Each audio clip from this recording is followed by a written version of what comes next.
Hey guys, and welcome to another episode of A Healthy Dose of Fran. Today, Percy Jackson returns in a video looking at possibly one of the most underrated and undervalued characters of the Heroes of Olympus series. And today I'm going to talk about him. I've already given it away. I'm going to talk about them in detail about why they shouldn't be underappreciated. So today I'm talking about the underrated hero, Frank Zhang.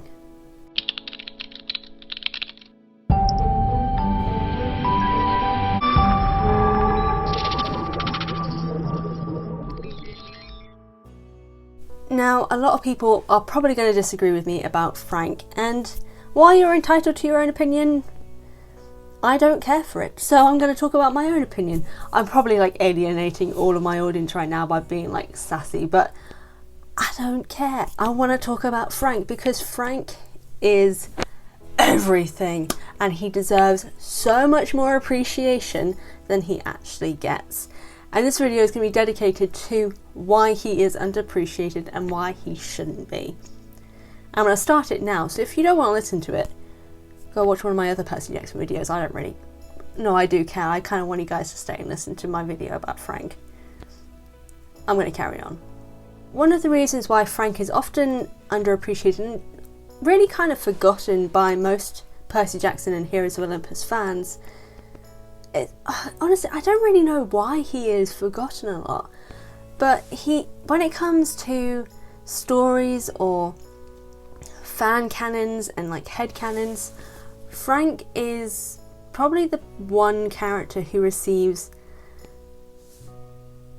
none of that really, and it doesn't make much sense because not only does he have one of the most fascinating powers, come on, he is a shapeshifter. His life is tied to a piece of wood, and he is a great leader and warrior. There is so much about him that people can headcanon about and focus on and come up with different ideas about, but it just doesn't happen.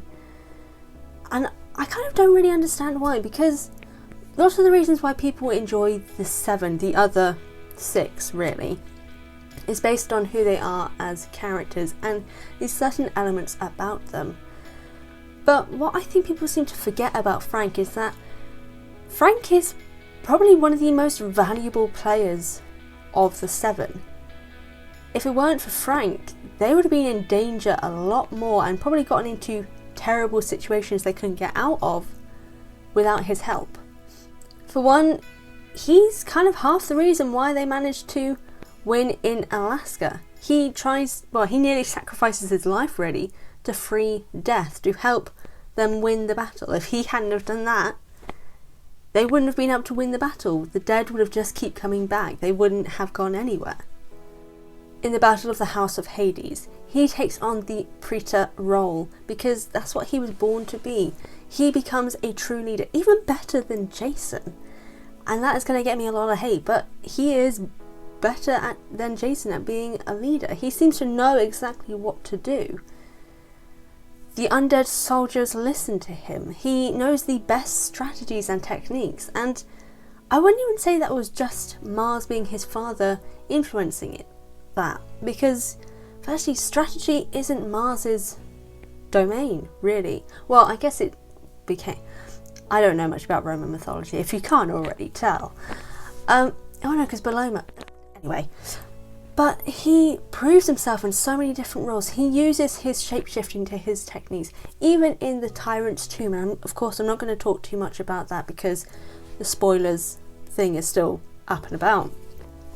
But even in that, he proves himself to not be only highly intelligent when it comes to battle strategy, but also just generally a great leader. He is calm, he is chill, not in a way that he's reckless, but in the fact that he is able to put everyone at ease. He's able to kind of make people feel better and just generally ease their anxieties and worries. But other than that, with the other six, Frank kind of embodies every single member of the seven. He has something about them that people seem to really love and appreciate that Frank has as well. Frank is basically kind of the member of the group that could get on with every single person because he has something similar with every single one of them. He has Percy's loyalty, Annabeth's intelligence, Jason's leadership, Piper's charm, Hazel's perseverance, and Leo's quick thinking. And Frank has all of that. He's able to channel every single element of this, and I think that's why he seems to get on with everyone a lot more. He's probably one of the only members of the Seven who gets on with everyone except for maybe Leo. And I've got a lot to say about that relationship, because not only is Frank underrated and underrepresented in the fandom, he's underappreciated by the other 6, except for maybe Percy and Hazel, because obviously they fought alongside him, just the 3 of them, in the Son of Neptune. But he's definitely underappreciated by them. He's used for simple means, and when he's useful, they'll use him, or at least useful to them. But other than that, he's kind of picked on a little bit, especially by Leo. And this is the main issue that I've always had with Heroes of Olympus, is that Leo does actually bully Frank. But other than Hazel, no one seems to have an issue with it. In fact, they often allow it to happen. And Leo, as I'm going to do another separate video about Leo in general. But Leo, I have problems with in general. But his treatment of Frank is something that I've always hated, because it was so unnecessarily cruel. And we could say it's based on jealousy and all these sort of things relating to Hazel. But even after that situation is resolved, it continues. And yet no one seems to talk about it. And it's that element that, again, Frank as a character and as a person, we underappreciate, because there are other characters that we hold to a higher appreciation. And again, I just kind of don't understand it. There is so much about Frank that is lovable. And not just because he himself is a lovable character, which he definitely is. And by the way, Apollo 100% agrees, and Apollo knows what's up. He's a god, he knows what's going on. But also, Frank as a person is just incredibly kind and loyal and just a great person. I think out of the 7, he's probably the least problematic. And not in terms of him being like a bad person, because he does obviously have his moments of like quick to anger, but he's also one of the most forgiving. And I think the reason why he's underappreciated is because of that fact.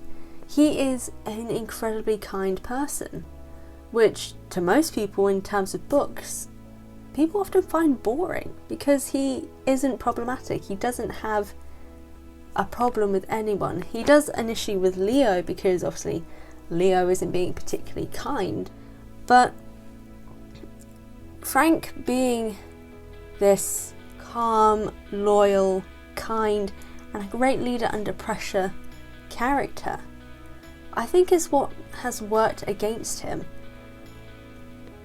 because we, the audience, for some reason aren't finding interest in that.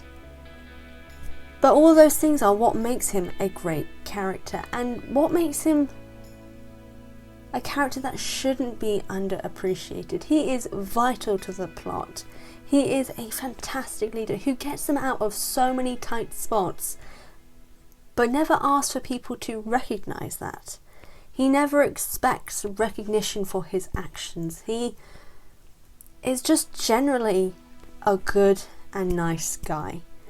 And I think that just ended up working against him, to the point that the fandom and the other members of the 7 forget about him. But Frank is the kind of guy who won't let that faze him, because Frank is 100% the best character. But what do you guys think? Do you think that Frank is an underappreciated and underrated hero in the Heroes of Olympus series? Or do you think there is another member of the stories that is underappreciated? If you do, let me know in the comment section down below. And what do you think of Frank as a character in general? Also let me know down below.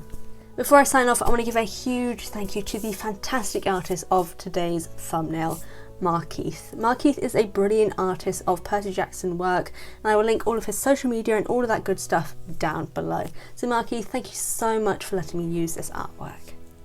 In general, I want to thank you so much for watching this video. I really do appreciate it. If you go to the description box down below, you'll find the links to all of my social media and my Patreon, where on Patreon you can get such things as early access, poll involvement, and behind the scenes footage.